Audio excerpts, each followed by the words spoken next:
So today we're going to perform a wheel alignment on our 2001 Boxster S.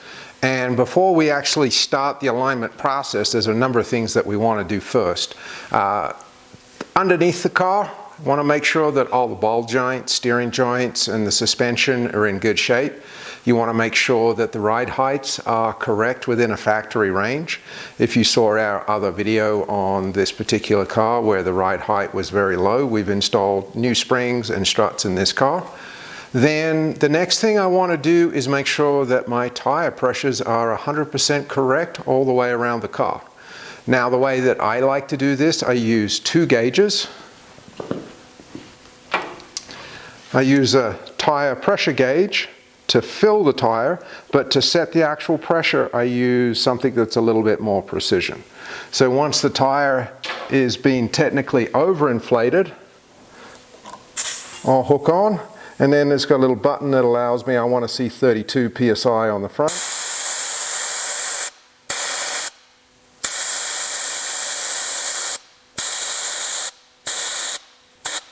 So I'm going to let it down to 32 psi. So the pressures on this car are 32 in the front, 34 on the back, but each model, each tire combination can differ. So the best way is to check the tire decal sticker inside the driver's door. Unfortunately, this car has had a respray and the sticker was never replaced, in which case owner's manuals are your next best bet to get those pressures.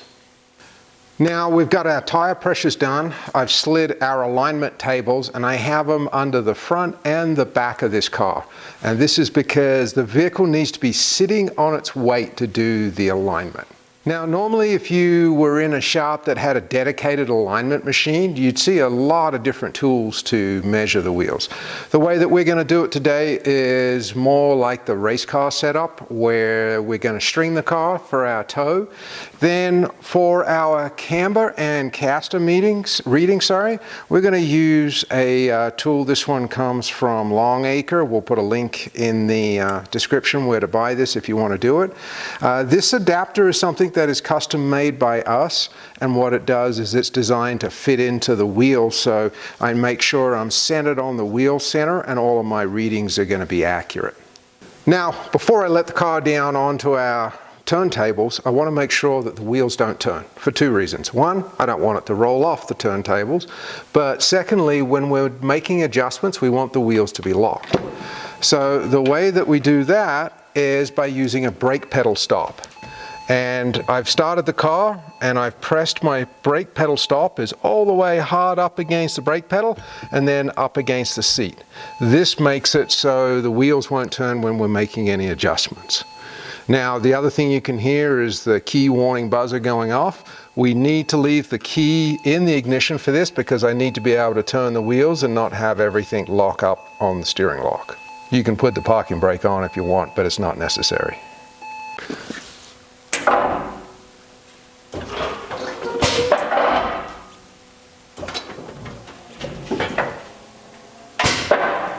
Okay, so once it's down for the first time, normally what I would like to do is work the suspension just to cycle it. We're also going to take a quick ride height measurement on this car just to see where our ride height is sitting because we made some substantial changes with new springs and struts. So I'm going to start with my measurements on the front. Now on these cars on the front, only toe and camber are adjustable. Caster is designed into it and is not adjustable. But I will check it on both sides just to make sure that they are the same. Now with lowered cars, it's also going to bring those specs away from factory readings for like a standard US spec. So when I look at what I'm going to set things to, I'm going to be using the lowered M030 spec for the lowered cars. So I've got my car on the turntables, I got my pins pulled right now, I've worked the wheels back and forth a couple of times to settle the suspension, I've bounced the car, and all I'm going to do first is I'm going to take my tool, I'm going to locate it in onto my hub, and I'm going to look at my camber readings first just to see where I'm at. I'm going to make sure my bubble is level and my wheel is basically straight ahead. This one is reading about 0.6 degrees negative. I ideally want to see about a ½ degree negative, so this one's actually pretty good, and I can lock it up where it's at. Now, if I was to adjust it, up in here, these 3 bolts, 1, 2, 3, is where I would change. I've also got my plastic cap off of here, my struts down in here, and I would just put my pry bar, move it backwards and forth in these slotted holes, and that's going to give me my adjustments. So I'm just going to walk around to the next side and see where the next side. Same thing, I'm just going to zero my bubble. This one we are at -0.3, so it needs a little bit more neg camber, so we're going to adjust it to match. Now the idea is you want both sides to be as close to each other as possible. That's going to give the best handling, and if you have too much camber, if I swung this all the way over to say 1 degree, which is where it was before when the car was lowered, it was actually 1.1, 1.2, I'm going to have excessive tire wear. So let me grab a couple of tools and we'll adjust this side. So all I'm going to do is loosen up my mounting bolts a little bit. I left these not super tight when I put the struts in. And just going to use my pry bar.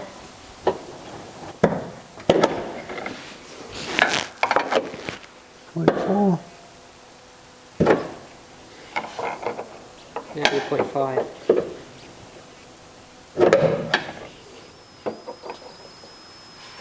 0.6.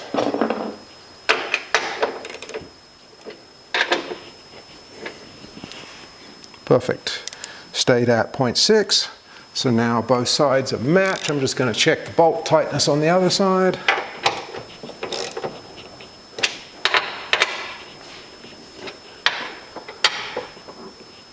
Tighten those down. Put our plastic caps. These are really important. If these caps aren't on, this is exposed to water underneath the car. Even though the splash shield's under there, if it gets up in and these caps aren't on, it'll get inside the vehicle. So next thing I want to do, I've adjusted my camber, and every time you make it an adjustment, it will make a small change on different measurements. So like caster will change slightly when you change camber. I'm going to measure my caster. As I said before, you can't adjust it, I just want to make sure they're both pretty close to each other. So to measure caster, I need to swing the wheel 15 degrees out, zero the bubble, press the 0 on my gauge, then swing it 30 degrees the other direction. So that's past 0 and 15 degrees in. This is going to measure our caster.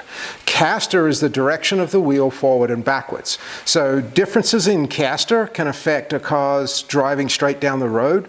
Typically a car will want to pull to the side with the least amount of caster. And as I've said before, we can't adjust it on this car. So if there's a considerable difference, we're going to have to look for something being bent or damaged that we weren't able to see already. Now, when I did test drive this car with worn tires, worn springs and struts, it did tend to want to pull to the right. So if I do see a caster reading that is low on this side, it won't particularly surprise me. Just means we need to look a little deeper on the suspension. So my first reading, I'm going to swing 15 degrees, turn it out to the right. Hit the caster button, make sure everything is flashing on caster. Zero my bubble on my gauge, and then I want to hit 0 on my tool. Come back the other direction, and we have 8.4 degrees. So 8 degrees, 8.4 degrees. All right, so we're going to do the same thing again. I'm going to turn the wheel out first to 15 degrees. Caster.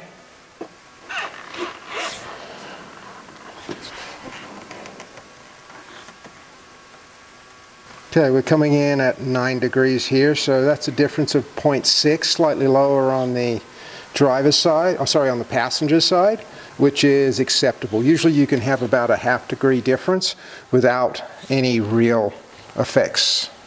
So we're going to do the same on the back now. We're going to adjust our camber. Right now we've got 2.8 degrees. Now I did have the entire rear hub out for doing struts, so that's not out of the normal. I'm looking for a number. The spec is 1 degree 20 minutes plus or minus 20 minutes. Now 20 minutes translates to about 0.3 of a degree. So I'm going to be looking for right around 1.3, 1.4 degrees on my total adjustment. When I adjust these, there's an adjuster up here. This is your toe adjuster, and these camber wheels move these arms back and forth, and this is your camber adjuster right here. So when you move that eccentric, and right now that eccentric is pushing pretty much that wheel out, which is going to result in that large camber reading that we're seeing. So we want to bring the bottom of the wheel in.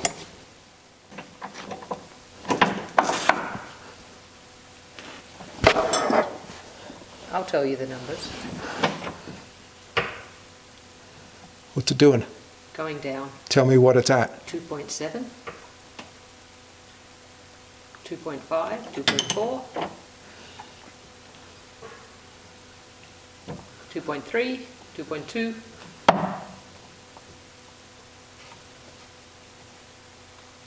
2.1. That's all she wrote.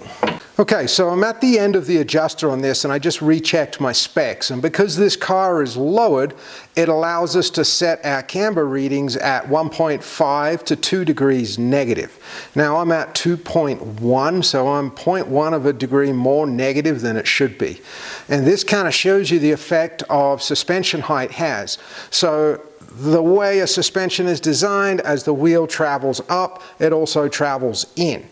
And when we lower the car, the suspension components, everything moves down, or the suspension components move up, I should say, and that moves the wheel in, so it's outside of the adjustment range. So although I don't like it that much, it is within my specifications by almost 0.1 of a degree, and I'm out of adjustment. I can't pull any more out of it. Certainly a lot better than it was when we started, almost a full degree the other direction. Okay, that one's tight. 2.1. Stable? 2.1. Great. Let me lock it up because it's going in real easier. Going out was a bit of a push. Okay, locking it down. Okay, so that's balanced all of our camber readings all the way around the car. We've checked our caster in the front, found that it's within our acceptable ranges. So all I want to do now is set up my toes. I need to string the car, so we have a measuring point to do that. And so I'll set up the strings, we'll come back and set our toe. All right. So we've got our car stringed, we've got our steering wheel lock in, and the steering wheel is nice and straight. And what we're going to do is we are going to measure from the back end of the rim to our tape measure. Right now I have 129 millimeters on the back. And then when I come to the front and I measure on the front, I have 130 millimeters. So this wheel is towing in 1 millimeter, which is exactly what we want to see. If it was towing out, this dimension here would be shorter, which means the wheel would be out closer to the string. So I'm going to check it on the other side, then we're going to adjust the back. Ideally, the number we're looking for is 1 millimeter of toe in on each wheel. So I'm on the driver's side right now. And if I take my measurement right here, I have 110 millimeters on the front. When I come to the back of my wheel, I have 120 millimeters. So this wheel is actually towing out 10 millimeters. So we're going to have to adjust this, split the difference. This one should end up around probably 115, 116, with 114 on the back is where we're going to be. Now, the measurements are going to be different side to side because I didn't set my string spacing exactly identical. I could have spent more time and done that so I'd get exactly the same numbers, but this string is parallel with the car, which is the important thing. On the front, we're adjusting our tie rod which is this piece right here. This is the lock nut, and then to adjust, you're going to put a 13mm wrench on this shaft. This comes out of the steering rack, and this is going to move this wheel either that way or that way, depending on which direction you turn that thread. 88. Oof. 75, so it's towing in way too much. This one's going to be all over the place because I know I changed that whole arm. 86.5. 96, so 10mm on that one too.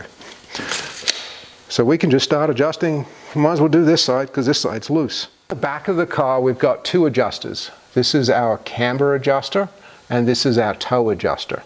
Now to really do these effectively, especially on the camber, you also want to loosen these two bolts. That's because when you crack this and tighten this, you need it to open and close, otherwise it's too hard to move. So I always just loosen those two bolts. That allows that to spread. Then I adjust my camber here, tighten it down, and then I re-torque these bolts.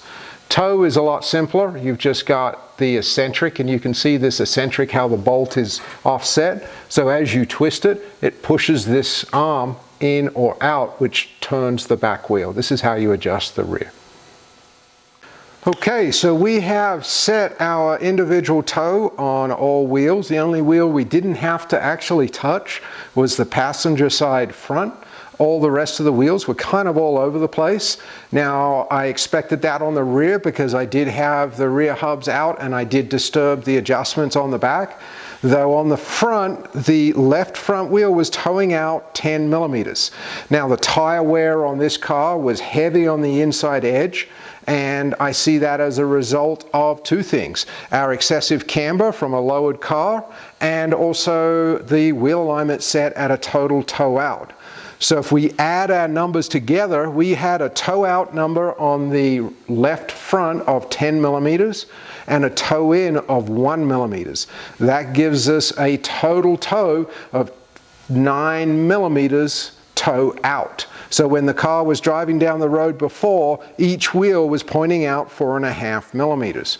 This will result with inside tire wear, and it'll also make the car very skittish when it goes into turns. So we've just wrapped up setting our wheel alignment on the Boxster. Using the string method has proven to be a very reliable and inexpensive way of doing alignments yourself. You can do these on the ground, although it makes it challenging to adjust toe, but it's certainly an option that the average person can do at home. I'd like to say thanks for watching. Please take a look. Our Boxster library is really beginning to build out. We've got more and more videos coming out. If you like what you see, please subscribe and hit the like buttons. Thanks again. We'll see you on the next one.